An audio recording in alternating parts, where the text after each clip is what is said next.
রাত 2টোতে হঠাৎ থালার শব্দে ঘুম ভেঙে গেল। রান্নাঘরে গিয়ে যা দেখা গেল তা আজও ব্যাখ্যা করা যায়নি। মেঝেতে ছিল ছোট্ট আঙুলের দাগ। এটা কি সত্যি লাড্ডু গোপালের লীলা? বন্ধুরা, আমরা কিন্তু কম বেশি অনেকেই লাড্ডু গোপালের সেবা করে থাকি।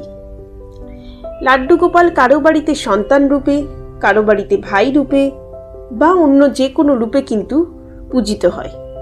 সব থেকে বড় কথা, গোপালের লীলা খেলার কথা কিন্তু আমরা অনেকেই জানি বা অনেকেই অনেকভাবে কিন্তু দেখেওছি, হয়তো সেই অভিজ্ঞতা আমাদের হয়েছে। তো আজকের ঘটনাও কিন্তু তেমনই এক লাড্ডু গোপালের লীলা খেলা নিয়ে একটা ঘটনা আপনাদের সাথে শেয়ার করব। নমস্কার, গল্পঘর বাংলা চ্যানেলে আপনাদের স্বাগত। আমরা ছোট থেকেই বিভিন্ন ঘটনা শুনে বড় হয়ে উঠি, ঠিক সেরকমই কিছু ঘটনা আমি গল্প আকারে আপনাদের সামনে তুলে ধরি এই চ্যানেলে আমি শেয়ার করব বাস্তব আধ্যাত্মিক গল্প, যা আমাদের জীবনে গুরুত্বপূর্ণ শিক্ষা দেয়, অথবা কোনো ভৌতিক বা অলৌকিক বা কখনো হয়তো কোনো মজার ঘটনা, যেটা কিন্তু আমাদের মনে অনেকভাবেই দাগ কেটে যায়।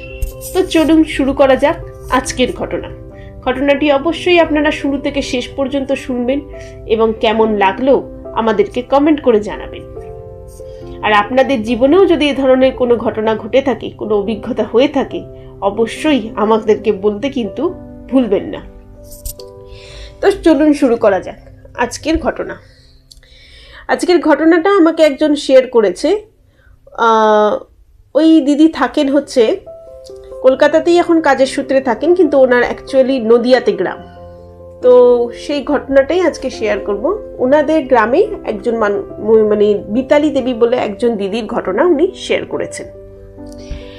নদিয়ার এক শান্ত গ্রাম, চারদিকে সবুজ ধানক্ষেত। সকালবেলার কুয়াশা ধীরে ধীরে মিলিয়ে যাচ্ছে। গ্রামের এক করে ছোট্ট টিনের ছাউনি দেওয়া বাড়ি, সেই বাড়িতেই কিন্তু থাকতেন মিতালি দেবী।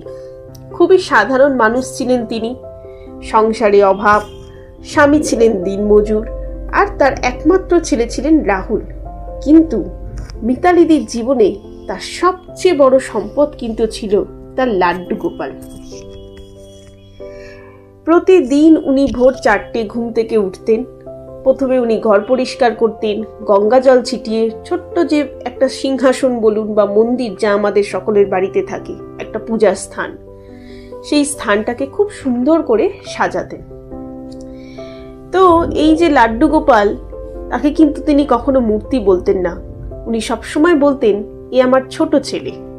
আর সব থেকে বড় কথা, এটা কিন্তু আমরা অনেক ক্ষেত্রেই দেখে থাকি যে লাড্ডু গোপালকে লোকে সন্তান রূপে পুজো করে, মূর্তি রূপে নয় বা কোনো দেবতা রূপে নয়। সে খুব আদরের হয়। ঠিক এমনই কিন্তু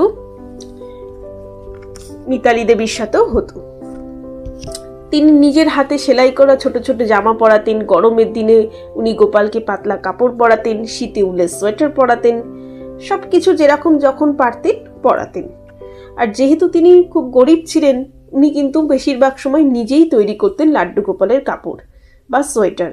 আমরা এখনকার দিনে যে কোনো সময় কিন্তু খুব সুন্দর সুন্দর ড্রেস আমাদের লাড্ডু গোপালদেরকে পরাতে পারি। তো উনি কিন্তু সেরকম ছিলেন না। এটা তাও ধরুন অনেকটাই আগের ঘটনা বলছি, 10 বছর আগের ঘটনা। তো সেই ছিল ওনার জীবন আর ওনার এই লাড্ডু গোপালের সেবা। আর উনি প্রতিদিন 3-4 বেলা ভোগ লাগাতেন, মাখন, চিনি, খোলা, ক্ষীর, পায়েস, বিভিন্ন ধরনের। আর মাঝে মাঝে উনি ভালো ভালো খাবারও করে দিতেন। আর তিনি আদর করে সবসময় বলতেন যে, গোপাল আজ কিন্তু দুষ্টুমি করবি না, মাখন সব খেয়ে ফেলিস না। আর গ্রামের লোকেরা অনেকেই হাসতো, বলতো পাথরের মূর্তি খায় নাকি। কিন্তু মিতালি দেবী শুধু মুচকি হেসে বলতেন যে, তোমরা বুঝবে না। আসলে কি জানেন তো, ভক্তি, যে ভক্তের মধ্যে সত্যি কৃষ্ণ প্রেম রয়েছে, লাড্ডু গোপালের মধ্যে প্রেম রয়েছে, সে কিন্তু একদম নিজের সন্তানের মতোই সেই লাড্ডু গোপালকে অনুভব করতে পারে, তাকে উপলব্ধি করতে পারে, তার হাসি কান্না সব কিছু কিন্তু বুঝতে পারে। তো আর বেশিরভাগই যাদের ঘরে লাড্ডু গোপাল থাকে, তারা হয়তো এইভাবেই তার সেবা করে থাকে। আর আমাদের বাড়িতেও রয়েছে, তো আমরাও সেই একইভাবে সেবা করি। আপনাদের হয়তো অনেকের বাড়িতেই থাকবে। তো এই ছিল মিতালি দেবী। তো ওনার যে ছেলে ছিল রাহুল, ওনার একমাত্র ছেলে, ওনার দিন ভালোই কাটছিল। সে রাহুলও খুব ছোট ছেলে ছিল, সে দিব্য পড়াশোনা করতো, স্কুলে যেত, খুব ভালো ছেলে ছিল। ও রাহুলকেও সবসময় বলতো যে এই লাড্ডু গোপাল কিন্তু তোর ছোট্ট ভাই। তো সুন্দর চলছিল ওদের দিন, হেসে খেলে একদম খুশিতে ভরে যাচ্ছিল। কিন্তু কখনো কখনো হঠাৎ এই হাসি খেলা জীবনের মাঝেই কিন্তু বিপদ নেমে আসে। ঠিক সেই রকমই একটা মুহূর্ত এলো এই মিতালি দেবীর সামনে। কি হলো, ওনার ছেলে একদিন খেলে বাড়িতে ফিরেছে। তো রাহুল ফিরে আর পর থেকেই না, ও ঠিক মতন খাচ্ছিল না, শরীর ভালো লাগছিল না। তো আস্তে আস্তে হঠাৎ প্রথমে সামান্য একটু জ্বর জ্বর ভাব, কিন্তু তারপরে কিন্তু ধীরে ধীরে জ্বরটা বাড়তে শুরু করলো। 103, 104 এরকম জ্বর বাড়ছে। তো সেই দিনটা তো কোনো রকমে ওনারা যাই হোক জলপট্টি দিয়ে বা যেটুকু যা সেবা যত্ন করে রাখলেন, কিন্তু কোনোভাবেই জ্বর কিন্তু নামলো না। তো পরের দিন ওনারা ডাক্তারকে ডাকলেন, কারণ ওনার ছেলেকে আর নিয়ে যেতে পারছিলেন না, এতটাই সে উইক হয়ে গেছিল, এতটা দুর্বল হয়ে গিয়েছিল রাহুল। তো ডাক্তার এসছেন ওনাদের বাড়িতে, ওষুধ দিলেন, কিন্তু কোনোভাবেই কিন্তু জ্বর কমলো না। ওনারা তো ভীষণ ভয় পেয়ে গেছেন। আর গ্রামে থাকে, অত পয়সা কড়িও নেই, আর্থিক অবস্থাও সেরকম নয়। তো এবার অনেকেই ওদেরকে বলছেন যে এরকম অবস্থায় বেশি দিন গ্রামে ফেলে রাখাটা সঠিক হবে না, হয়তো শহরে নিয়ে যেতে হতে পারে। এবার শহরে নিয়ে ট্রিটমেন্ট করাতে গেলে যে পয়সার দরকার, যে আর্থিক সচ্ছলতার দরকার, সেটা কিন্তু সেই মুহূর্তে তাদের মধ্যে সেভাবে ছিল না। যাই হোক, 2 দিন এইভাবে যাওয়ার পরে আবার ডাক্তারবাবু এলেন এবং ডাক্তার খুব গম্ভীর মুখে বললেন যে টেস্ট করাতে হবে, আর শরীরও খুব দুর্বল হয়ে যাচ্ছে। এবার টেস্ট, এত গ্রামের মধ্যে অত ভালো ব্যবস্থা থাকে না, আর থাকলেও বা একটু কিছুটা দূরে যদিও বা জায়গা আছে, কিন্তু প্রচুর টাকার ব্যাপার। কোথা থেকে পাবে? তার স্বামী সামান্য দিনমজুর, খুব বেশি রোজগার করে না, ঘরে যে সাংঘাতিক কিছু সঞ্চয় আছে সেরকমটাও না। এবার 2 দিন 3 দিন ধরে ওরা তো সুন্দরভাবে তবুও বা মনের জোর নিয়ে সবকিছু করছিলেন, কিন্তু এইবার কিন্তু প্রথমবারের জন্য মিতালি দেবী প্রচণ্ড ভেঙে পড়লেন। আর ভেঙে পড়লেই যখন উনি খুব কান্নাকাটি করছেন, তখন হঠাৎই ওনার মনে হলো যে তাই তো, উনি একা একা কেন কাঁদছেন? ওনার ঘরে তো লাড্ডু গোপাল আছে। উনি জানেন না কেন ওনার কাঁদতে কাঁদতে সেদিনকে লাড্ডু গোপালের মুখটা হঠাৎই ভেসে উঠেছিল। ওনার যেন মনে হয়েছিল যে লাড্ডু গোপাল ওকে বলছে যে আমাকে বল তোর কি হয়েছে। তো যাই হোক, উনি তখন একইভাবে পরের দিন সকালে উঠে স্নান সেরে গোপালের সামনে বসে কাঁদতে লাগলেন, আর বলতে লাগলেন, লাড্ডু বাবা, তোকে আমি ছেলে ভেবে সেবা করেছি, আজ যদি তুই সত্যি থাকিস তাহলে আমার ছেলেকে বাঁচিয়ে দে। ঘরের বাতাস যেন ভারী হয়ে উঠেছিল। রাত তখন প্রায় 2টো। তো যাই হোক, সেই দিনটা বেশ ওনাদের ওইভাবেই কাটলো, রাত্রির হয়ে গেল। তখন রাত প্রায় 2টো, হঠাৎই রান্নাঘর থেকে ঠন ঠন শব্দ। মিতালি দেবী চমকে উঠলেন, ওনার স্বামীকে বললেন, কি হলো বলো তো? তো ওনার স্বামী বললেন, হয়তো কোনো বিড়াল ঠিড়াল হবে, এদিকে শব্দ থামছে না। তো তখন তারপর কিছুক্ষণ বাদে শব্দ থামতে ওরা ধীরে ধীরে রান্নাঘরের দিকে এগোলেন। দরজা খুলতেই দেখলেন ভোগের থালা মেঝেতে, মাখনের বাটি উল্টে পড়ে আছে, আর মেঝেতে ছোট ছোট আঙুলের মতো দাগ, যেন কারোর ছোট্ট হাত মাখন চুয়েছে, আর ঘরটাতে হালকা মাখনের গন্ধ। মিতালি দেবীর তো শরীর কেঁপে উঠল।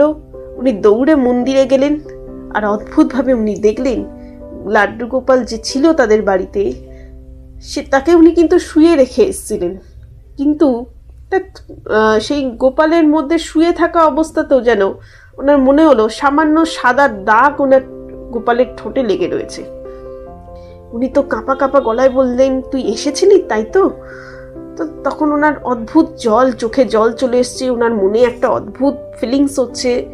তো যাই হোক, এই করে উনি সেদিন রাতে চলে গেছেন। পরদিন যখন উনি ভোরে উঠেছেন, তখন কিন্তু খুবই অদ্ভুত ব্যাপার। উনি তার ছেলে রাহুলের গায়ে হাত রাখতে তো অবাক, কোনো জ্বর নেই। ছেলে ধীরে ধীরে চোখ খুলল, আর চোখ খুলে সেদিনকে ওনার ছেলে একটা খুব অদ্ভুত কথা বলেছে যে মা কাল রাতে না একটা ছোট ছেলে এসেছিল, সে বলল ভয় পাস না, আমি আছি। মিতালি দেবীর তো শরীর কাঁপতে লাগলো।